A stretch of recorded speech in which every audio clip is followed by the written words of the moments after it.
Do you ever feel like you're wasting your life? I know how you feel. I basically wasted 10 years of my life doing nothing. I also wasted a lot of time on crappy, ineffective therapists. What I'm going to teach you today is better than therapy and it actually works. I guarantee that if you watch this video and apply what you learn, you'll stop feeling lost in life and you'll start kicking ass. Welcome to Stoic University, where we help men master their self-control and unlock their true potential by teaching them Stoicism. Okay, tell me if this sounds familiar. You go into autopilot in life. You kind of wake up, you go to work, you get home, and then you switch your brain off while you're gaming or watching TV shows or movies or whatever. You're kind of in like a zombie-like trance state when it comes to life. And then you occasionally wake up and you kind of you kind of realize that you've been in autopilot mode and you ask yourself, God, what am I doing with my life? Like where is this all going? What am I doing? But then you go back into zombie mode and you kind of forget about that until you wake up again and then go back into zombie mode. It's kind of like a cycle. This is becoming more and more common these days, people sort of going into zombie mode. A lot of people are allowing their lives to slip by. 10 years can easily slip you by without you realizing it. So fixing this is quite simple actually. You just need to start thinking about all of the time that you're wasting and how much that's costing you.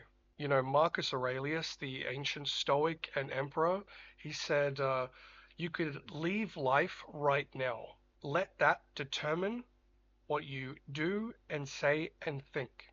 It's a pretty profound quote if you think about it. Um, so I'll ask this question directly to you, and you can have a think about it.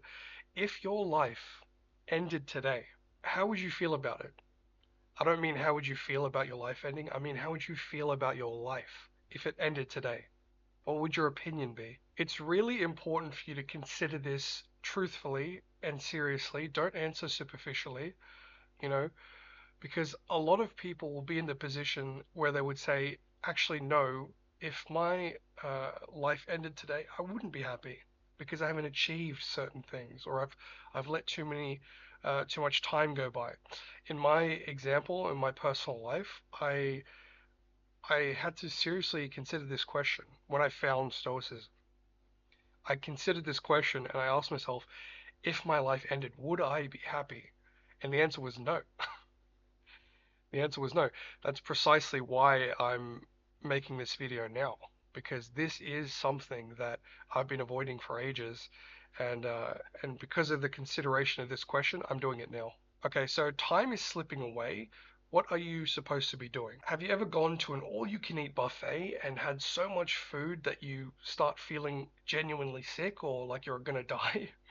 How about, have you ever had so much coffee or like energy drinks or soft drinks that you feel a bit too wired and a bit too crazy? And what about those oversexed rock stars, How about those guys? They have sex all the time and they end up with horrifying STIs. Okay, what's the connection between all those things? Well, that's what happens. Those things are what happens when you have too much of a good thing. When you wake up and start to realize the kind of zombified life that you've been living, it's very tempting to overindulge in pleasure seeking and looking for things like food, gaming, TV shows. It's all that kind of escapism type thing. People do pleasure seeking in order to self-soothe, right? Especially people who are genuinely doing inquiry into their lives, the problem with that is that pleasure seeking leads to emptiness and it leads to all of those negative effects, right? Think about any pleasurable thing that you could do. For example, let's just say binging TV shows. Everybody loves to do that, right? You sit and you watch an entire TV show in a row. Well, a lot of people just do that. That's their entire life. They'll work and then they'll come home and binge TV shows, right? The downside, the negative impact of that is that you are no longer engaged with life. You're no longer doing anything. You're not having an impact on the world, right? You're just you're just a viewer. Your entire being gets collapsed down and you just become a viewer. That's all you are. Pleasure seeking leads to gluttony, it leads to anxiety, it leads to illness and disease.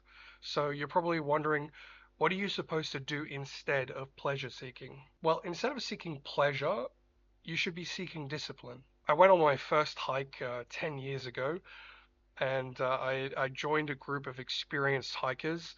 We went out to this area that was kind of close to where I live, but I'd never been there before. Um, I'll always remember this. The lead hiker guy, he had a GPS, and um, that was really fortunate because in that area there was no phone signal, so no chance of getting Google Maps up at all.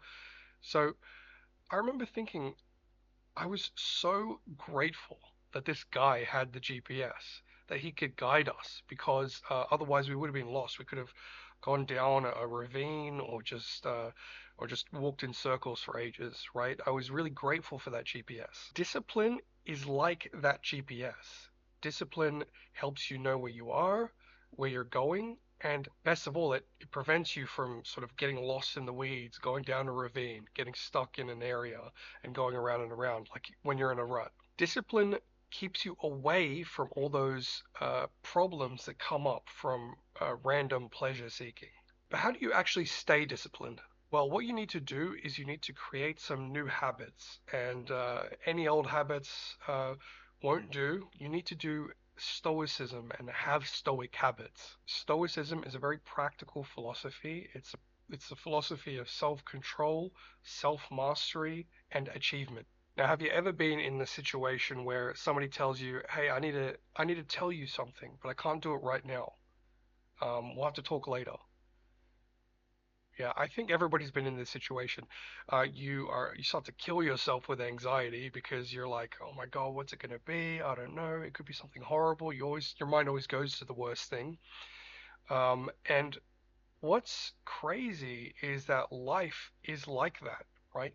You know something good will happen to you. You know something bad will happen to you, right? But you just don't know what order these things will happen or when, right? It's just a roll of the dice. And this fundamental way that reality is creates anxiety within people, right? You might not be aware of it, but the anxiety is there. Everybody suffers from this. We all share this anxiety of what's going to come next. The good news is that 2,000 years ago, Stoics found a way to basically remove that anxiety altogether. Okay, it's called negative visualization. Marcus Aurelius, the emperor, was a master of this. Now, here's a guy who ruled the empire, but he did it in a way that was very different from the people before or after him. He treated it like a job, okay? So where other emperors would just sort of engage in that pleasure seeking, like Nero, Marcus Aurelius treated it like a job. He was a professional, right? So that meant that people would always come up to him and ask him things, you know? Um, and not all of those people were pleasant, right? So not pleasant to look at, deal with, or engage with in any way. Now, the way Marcus Aurelius sort of got around these negative feelings and kept doing his duty was through negative visualization. What he did was he lay in bed in the morning and imagined all of the horrible things that would happen throughout the day. Okay, every single negative thing that could possibly happen, right, within the scope of his life. And you might be wondering, that sounds like a horrible way to start your day. Well, it is. It is a bad way to start the day, but you you sort of front load all of that negativity and you pull it to the start of the day. You think about all of the negative things that will happen, and as a result, they don't surprise you when they turn up, right? The surprise, the anxiety, the wondering, those all amplify the negative feelings. If you pull them to the front of your day, you can prepare for them ahead of time, right? You can know what's coming. You can get rid of the anxiety. Uh, this anxiety that I'm talking about, that is what keeps people in ruts a lot of the time because you just don't know what's ahead, right? Well, if you imagine all of the negative things ahead, well, guess what? Now you know. Now you can take action. Negative visualization reduces anxiety, helps you focus, helps you clear your head, it helps you plan ahead as well. But It's not the only tool that Stoics use. There's actually one more that I want to share with you. If you've ever played team sports before, you've probably had a coach, interacted with the coach. Well, the biggest and best teams in the world have very professional teams of coaches. And what these coaches do is they will take the recordings of the games and then they will sit down with every single player and talk about their performance, look at the game tape. It's called looking at game tape, right? Now, what's crazy is that people live their lives without looking at their game tape, right? What do I mean by that? Well, you live your life, you do what you do during the day, uh, and then you sort of switch your mind off when you get home, and then you go to sleep, and then you wake up and you do it over again, right? You don't ever consider, okay, well, how did I perform? How did I do today, right? How did I do at work? How did I do in my interactions? How did I do in my relationships? You never really think about it, right? You just sort of go on. Now, this is what keeps you in ruts, right? Because you're not thinking about your life really. You're just sort of doing whatever, and then you sort of don't realize you're kind of going in circles, going in circles, going in circles, right? So, how do Stoics get around this? Well, Stoics do something called Stoic journaling. This is a modern Stoic concept. What you do is you sit down at the end of the day and you use Stoicism to think through the things that happened, critically think through the things that happened, and then judge your own performance based on what you come up with. Now, if you want a more sort of in-depth explanation of how that works, then I have a school community which is free to join right now that has a course that has Stoic journaling as part of it. So if you want to get involved with that, click on the link in the description and it'll take you right there. But now that you're sort of on track and starting to think properly, how do you get into action? It's not that we have a short time to live, but that we waste much of it. So that's a quote from the ancient Stoic Seneca. I couldn't agree more with this quote.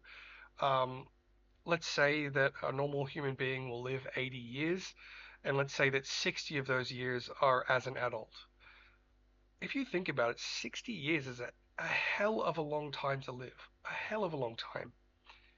Now, ask yourself, how much of that time so far have you lived well?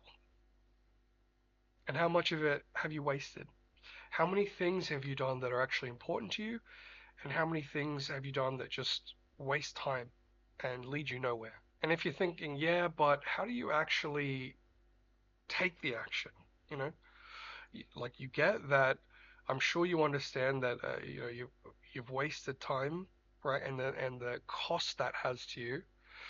But how do you actually take the action? So I'm going to give you one final little habit, trick, hack, tip, whatever that actually helps me, and that is it's this. It's very simple. What it is whatever your activity is that you need to do, like say you want to lose weight, and say you want to do that by running.